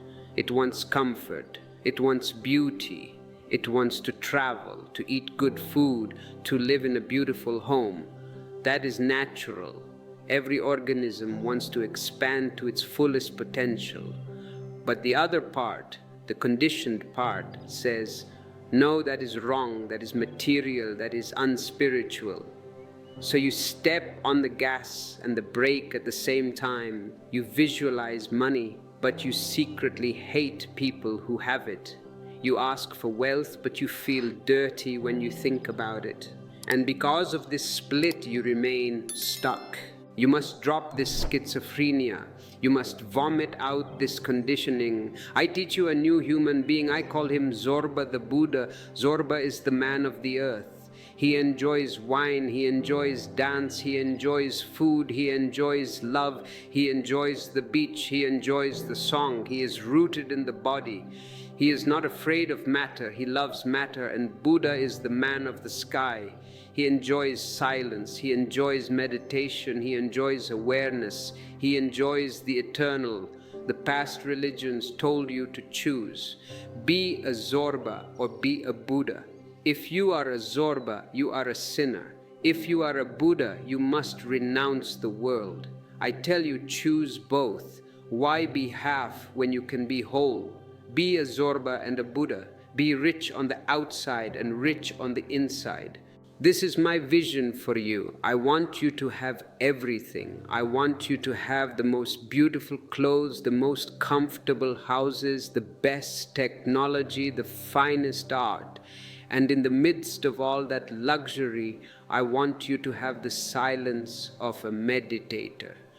When you have both, there is a richness that is multidimensional. Think about it.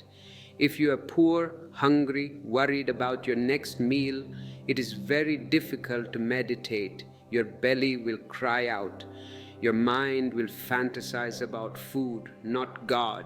But when your body is comfortable, when your stomach is full, when you have a roof over your head that is beautiful, you can relax. The body is no longer a problem. Now you can close your eyes and go inward. Material wealth can become a stepping stone to spiritual wealth, so drop the guilt. Money is neutral energy. In the hands of a fool, it is evil. In the hands of a wise man, it is divine. If a violent man has money, he will buy weapons. He will kill. The problem is not the money. The problem is the violence in his heart. If a creative man has money, he will create a garden. He will paint a masterpiece. He will build a school. He will play music.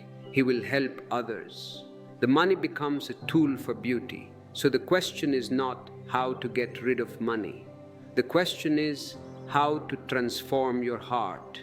If you are unconscious, money will make you more unconscious. It will amplify your madness. If you are greedy, money will make you a monster. But if you are meditative, money will make you a blessing. It will amplify your compassion. It will give your love hands and feet.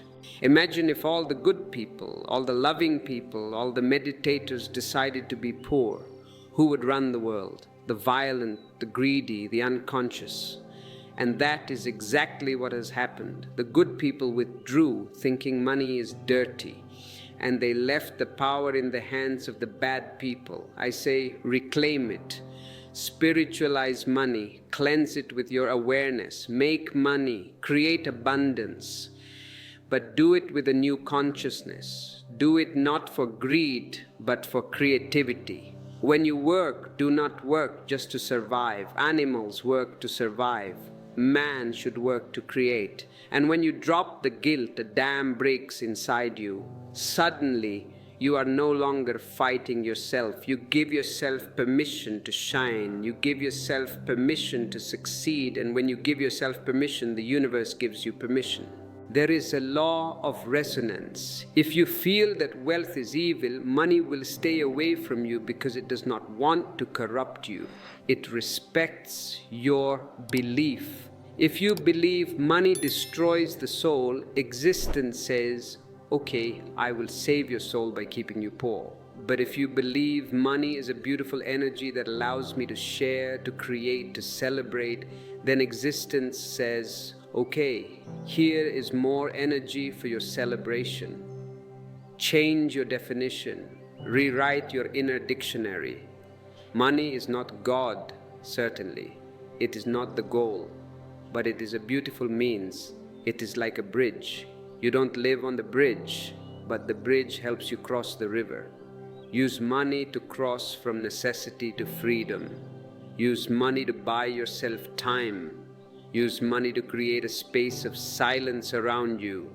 Most people use money to create noise. They buy more gadgets, more distractions, more drugs, more alcohol. They use money to forget themselves. I want you to use money to remember yourself. Buy a painting that touches your soul. Buy music that raises your vibration. Travel to places that expand your horizon. Create a home that is a temple. When you treat money with this reverence, it stops being filthy lucre and becomes a sacred offering. If you are ready to drop the guilt and embrace the Zorba within you, show it. Click the like button as a signal of acceptance. I accept abundance. And if you want to support this vision of a rich inner and outer life, The join button is your gateway to our community. Let us go deeper into this psychology of the new man. The old man was always choosing this or that. The new man chooses this and that. Why do you think people are so obsessed with security? Why do they cling to their jobs, their savings, their insurance policies? Because they are afraid of life. Life is insecure, life is dangerous, and that is the beauty of it. If life were perfectly secure, it would be a prison. In a prison, you have total security. You have a guaranteed room, guaranteed food, guaranteed clothes, but you have no soul. The rich man, the truly rich man, is not the one who seeks security. He is the one who seeks adventure. He is a gambler. I am not telling you to go to a casino. I am telling you to gamble with your life, to take risks. Money loves the brave. Money loves the one who is willing to lose it all for a dream. Look at the entrepreneurs, the creators, the visionaries. They did not play it safe. They bet everything on their vision. They were willing to be fools, and because they were willing to fall, they learned to fly. The person who clings to his small salary, who is afraid to ask for more, who is afraid to start that business, who is afraid to follow his passion, he is choosing death over life. He is choosing stagnation over flow, and stagnation, as we have said, is poverty. You must be willing to live dangerously. As Nietzsche said, live dangerously. Build your cities on the slopes of Vesuvius. What does that mean for your finances? It means do not hoard out of fear. Invest out of hope. Spend out of joy. Trust your capacity to create. If you lost everything tomorrow, every cent, would you be able to create it again? If you know who you are, the answer is yes, because the source of wealth is not the bank account, it is your creativity, it is your intelligence, it is your energy. If you have you have the gold mine. The gold coins are just the product. If someone steals the coins, you can mine more. But if you lose yourself, then you are truly bankrupt. So invest in yourself. That is the best investment, better than real estate, better than stocks. Invest in your awareness, your skills, your joy, your health, because that is the machine that prints the money. When you shift your focus from preserving what I have to expanding who I am, you become unstoppable. The defensive player never scores a goal. You must play offense. You must move forward. And as you move forward, as you take risks, you will find that the universe supports you. It loves the daring. It loves the one who trusts the invisible net will appear when he jumps. There is a story of a merchant who came to a Sufi master. He said, "Master, I have so much money, but I am always afraid. I have buried it in the ground in secret places. I check it every night, but I have no peace." The master laughed and said, "If it is buried in the ground, it is already dead. You are guarding a corpse. Why don't you plant it?" The merchant said, "Plant it? Coins do not grow." The master said, "No, but energy grows. Take that money, host a feast for the whole town, buy instruments for the musicians, build a shelter for the travelers, throw it into the wind and see what happens." The merchant was terrified, but he was also desperate, so he did it. He spent his hoard. He created a festival of joy in the town. For 3 days, people ate, danced, sang. The energy was ecstatic. And in that festival, he met a traveler from a distant land who told him of a rare spice that was selling for a fortune in the north. The merchant used his last coins to buy that spice, traveled north, and made 10 times his original fortune. He returned to the master dancing. He said, "I planted it and it grew." The master said, "Now you understand. Wealth is not in the burying, it is in the scattering. Scatter your energy, scatter your joy. Do not be a miser with your life. This is the psychological shift from the camel who carries burdens and stores water to the lion who hunts and roars, and finally to the child who plays. We want to reach the stage of the child. The child plays with money. He builds a castle, then he knocks it down and laughs. He is not attached. When you can treat your millions like seashells on the beach, beautiful to look at, fun to arrange, but easy to leave behind when the tide comes, then you are the master. Let us go deeper into this art of living dangerously with your abundance. Because safety is the most dangerous thing for your soul.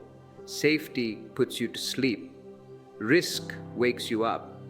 Have you noticed? When are you most alive?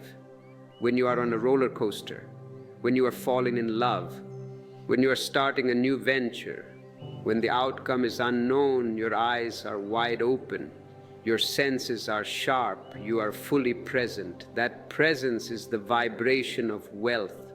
But when you are in a routine, a secure job, a guaranteed income, you go to sleep, you become a zombie, you walk through life, but you are not there.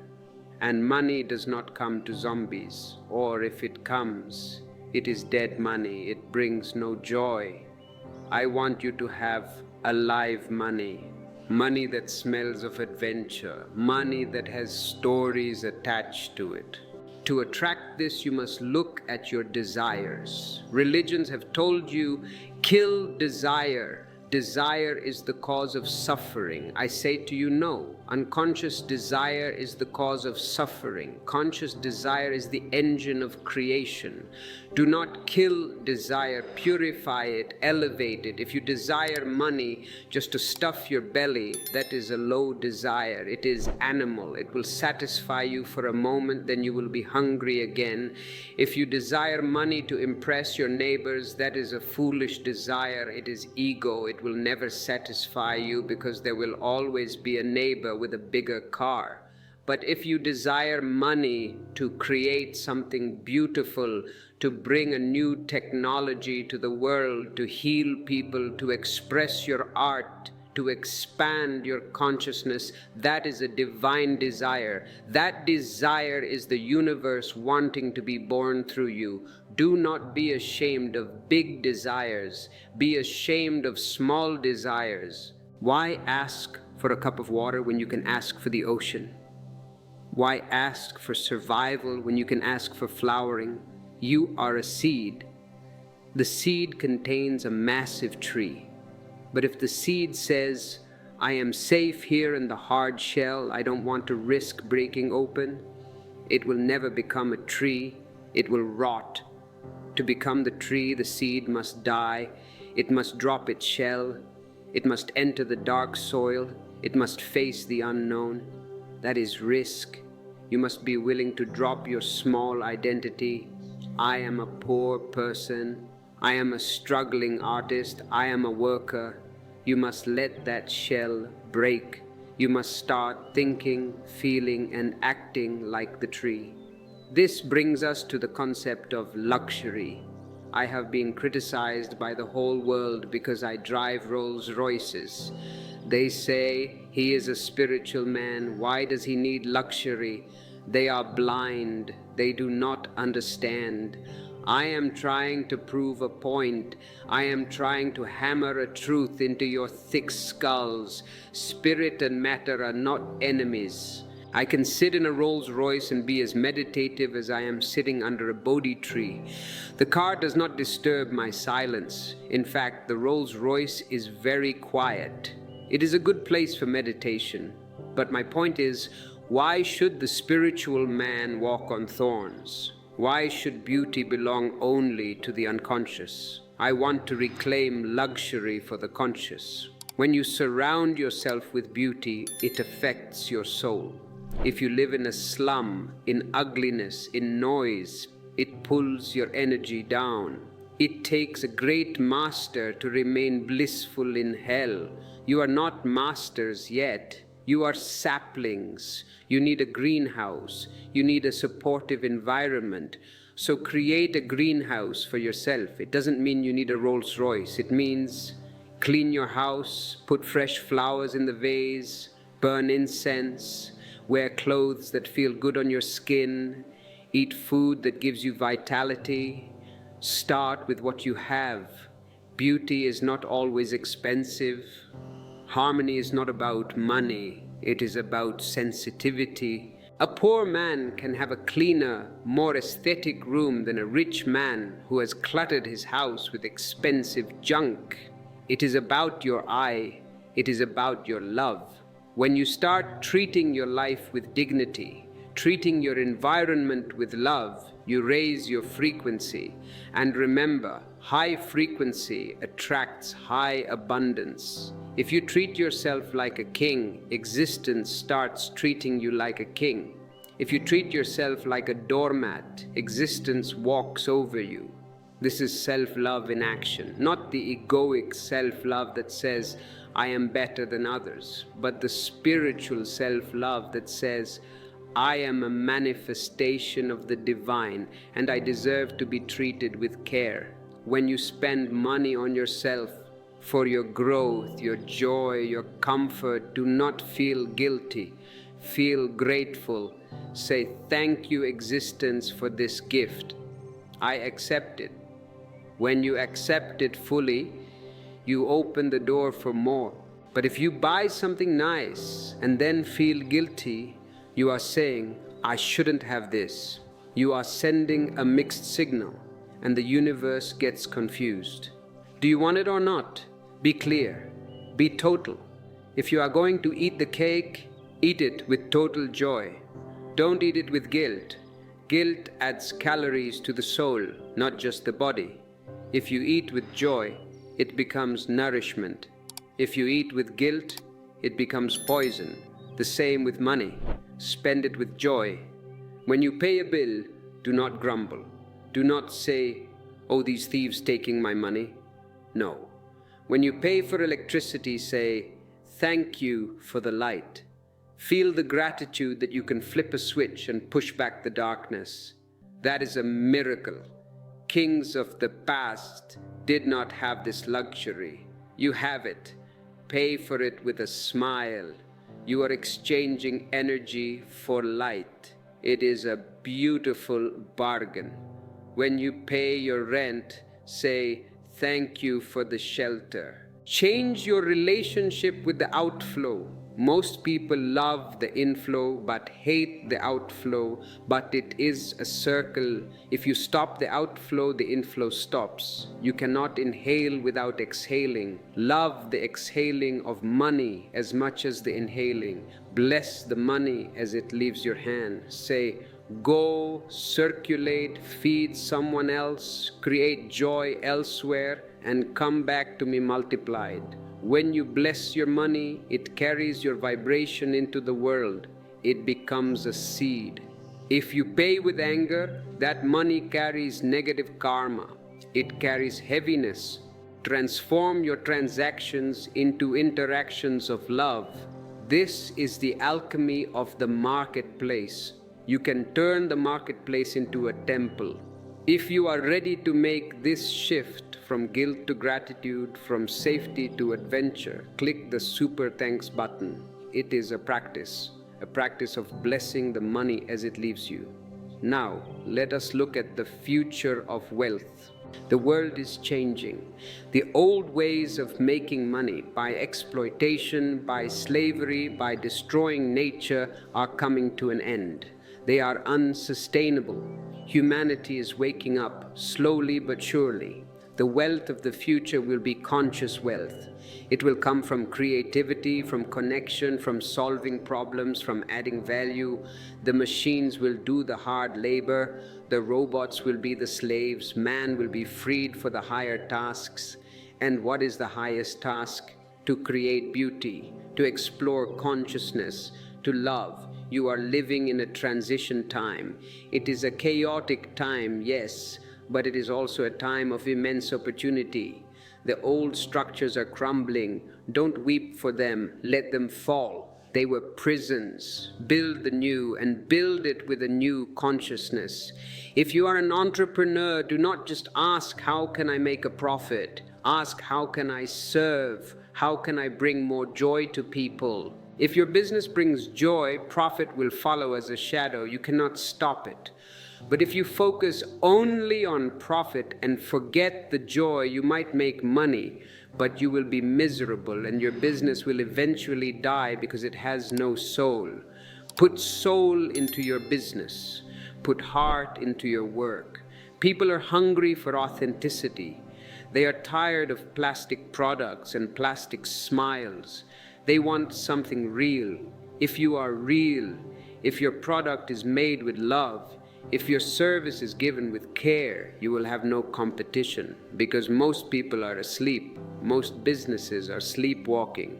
Be the awakened one in the marketplace. When you walk into a meeting, bring your silence, bring your presence. Everyone else is shouting, arguing, stressed. You simply sit there, breathing, aware. Your presence will change the room. People will trust you. They won't know why, but they will feel safe with you. They will feel that you have something they don't have. That something is your inner wealth, and it will attract outer wealth. Do not separate your spiritual practice from your financial life. They are one. Your ledger is your scripture. Your office is your ashram. Your customers are your gods. Serve them with that reverence. This is the way of the Zorba the Buddha. He does not run away to the mountains. He brings the mountain into the marketplace. He brings the cool breeze of the peaks into the hot, dusty streets of the city. Be that cool breeze. We are reaching the crescendo of this symphony. We have traveled from the misconception of struggle to the ease of allowance, from the poverty of guilt to the richness of celebration. Now, let us bring it all together into a final vision for your life. The ultimate goal is not just to be rich. The goal is to be whole. To be whole means to be integrated, no fragments, no fighting parts. When you are whole, your desires are not fighting your needs. Your spirituality is not fighting your materialism. Your night is not fighting your day. You become a fluid phenomenon. Imagine a world where everyone lived this way. A world where people worked not out of desperation, but out of creation. A world where people shared not out of duty, but out of overflow. A world where luxury was available to all because we stopped hoarding and started circulating. This paradise is possible, but it does not start with the politicians. It does not start with the economists. It starts with you. You are the prototype of the new man. If you change your vibration, you change the world around you, you become a vortex of light. Understand this. One rich, happy, meditative person is a greater service to humanity than 1,000 poor, miserable social workers. A miserable person can only spread misery. He may try to help, but his help will be poisoned by his own unhappiness. He will make the other person feel guilty. He will create dependency. But a happy person, he spreads happiness just by being there. He is like a flower. The flower does not try to serve the bees. It simply blooms. And in its blooming, the bees are served. The air is perfumed. The eyes of the beholder are delighted. Be a flower. Bloom. That is your only duty. Your only responsibility is to be the most blissful, abundant, creative version of yourself. When you are abundant, you uplift everyone around you. You employ people, you support artists, you feed families, you inspire friends. Your wealth becomes a fountain that nourishes the whole community. So do not be selfish in your poverty. Be generous in your wealth. To be poor is selfish because you become a burden. To be rich, truly rich in spirit and matter, is selfless because you become a resource. I want you to have so much that you have to give. I want you to be so full of love, so full of money, so full of joy that you are raining on everyone you meet. This is the ultimate stage. You become the emperor. The emperor is not a political title. It is a state of consciousness. It is the state of total sovereignty. You know that you create your reality. You know that you are the master of your fate. You stop blaming the economy. You stop blaming the government. You stop blaming your parents. You take radical responsibility. I am the creator of my abundance. When you take responsibility, you take the power. As long as you blame others for your poverty, you are giving your power to them. If the government causes your poverty, then you must wait for the government to change to become rich. You will wait forever. Take the power back. Say, I am responsible. It feels heavy at first, but then it feels liberating. If I created the mess, I can create the miracle. And you can. I see the potential in you. I see the diamond covered in dust. I am just blowing the dust away. You are divine beings playing a game of limitation. You got lost in the game. You forgot you are the player and started thinking you are the pawn. Wake up. You are the player. Move the pieces. Change the strategy. The board is yours. And the strategy is simple. Love, trust, create, flow, celebrate. These are the 5 pillars of the temple of abundance. Love. Love yourself. Love your work. Love your money. Love your life. Love is the glue that holds everything together. Trust. Trust that the universe is supporting you. Trust that the river is flowing to the ocean.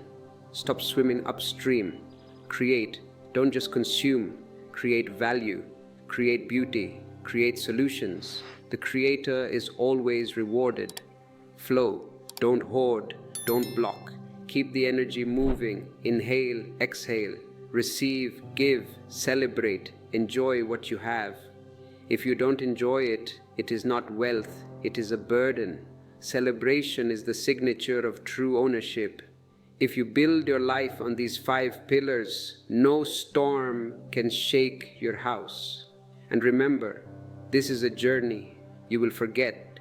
You will fall back into old habits. You will get scared. That is okay. Do not judge yourself. Just remember again. Come back to the breath. Come back to the silence. Come back to this message.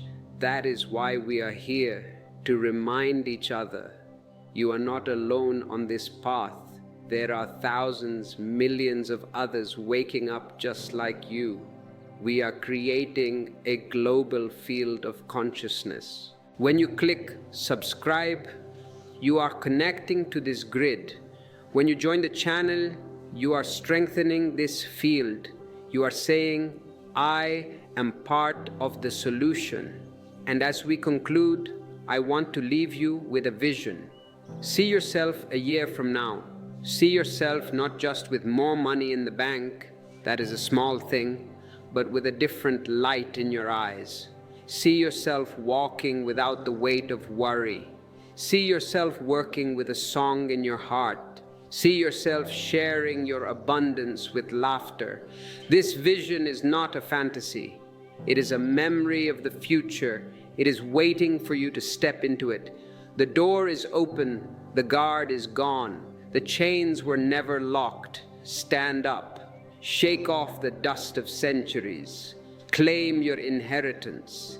You are the beloved of existence. The stars are shining for you. The sun rises for you. The earth gives its fruits for you. Do not insult the host by remaining hungry at the banquet. Eat, drink, dance. And let your life be the proof that God is not poor, that truth is not dry, and that spirituality is the ultimate luxury. Be a Zorba, be a Buddha, be whole, and in that wholeness you will find a peace that passeth all understanding, and a wealth that no moth can eat, and no rust can destroy. The wealth of the eternal now, it is yours. It has always been yours. Just open your hand and realize you are already holding it.